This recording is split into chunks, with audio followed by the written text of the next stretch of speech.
সুখ আর দুঃখ একে অপরের পরম বন্ধু।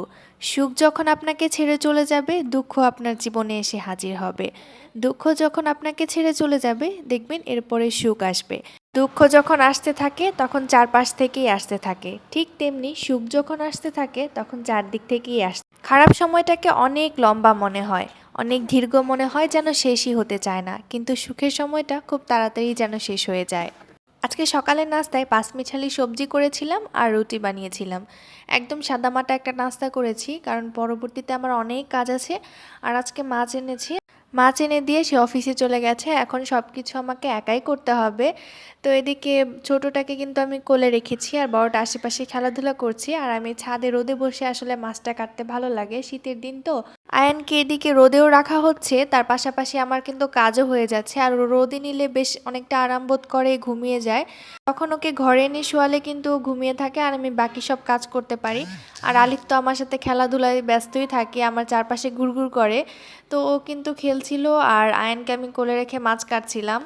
আসলে সিঙ্গেল মাদার হলে কিন্তু এগুলো একা একাই করতে হয়, কেউ কিন্তু করার মতো থাকে না। আর করার মতো থাকলেও বা কি, কারণ হচ্ছে সবাই অনেক দূরে থাকে আর বাবা মা তো পাশে থাকে না, তার মধ্যে শ্বশুর শাশুড়িও পাশে থাকে না। তো সব কিছু মিলিয়ে এই চাকরিজীবীর বউদের কিন্তু এভাবে বিভিন্ন জায়গায় ঘুরঘুর করতে হয় হাজবেন্ডের সাথে, আর বাচ্চা এভাবেই সামলাতে হয়। আর দুইটা যদি প্রায় সমবয়সী হয়, একদম ছোট ছোট হয়, তাহলে তো কোনো কথাই নেই, দুইটাকে কিন্তু একসাথে সামলাতে হয়। ওই যে দেখেন আমার ছেলে কত রকম দুষ্টামি করে, আমার আশেপাশে কিন্তু সারাক্ষণই ও ঘুরঘুর করতেই থাকে। তো তারপর বাসায় এসে আমি এদিকে রান্না বসিয়ে দিয়েছি। আজকে হচ্ছে মিষ্টি কুমড়ার বড়া বানাবো। এই মিষ্টি কুমড়ার বড়াটা আলিফের বাবা খেতে বেশ পছন্দ করে। আর এই তো মাছগুলো ধুয়ে নিয়েছি, এখন এই যে ভেজে নিব। কিছু কিছু মাছ এভাবে পেঁয়াজ দিয়ে ভাজা ভাজা করে নিব। এই মাছটা ভাজি খেতে বেশ ভালো লাগে আমার কাছে, তাই এটা একটু ভাজি করে নিচ্ছি। 2 পিস ভাজি করব আর বাকিগুলো দিয়ে তরকারি রান্না করব।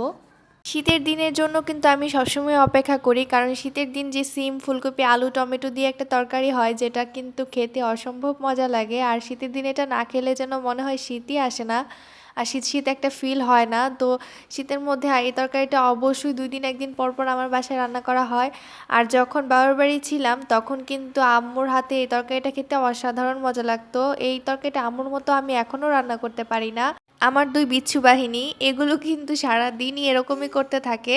আলিফ তো সারাদিনই ঘ্যান ঘ্যান করে, ভাইয়াকে কোলে দাও ভাইয়াকে কোলে দাও, কিন্তু ও তো ছোট মানুষ, ও তো আর কোলে নিতে পারে না। তারপরও ও যখন চায় তখন ওকে দিতে হয়, আর দেওয়ার পরে কিন্তু আমরা এইভাবেই বসে থাকি, কারণ ও আবার কখন কি করে ফেলে, কারণ ও নিজেও তো ছোট মানুষ, বোঝে না কিছু একটা।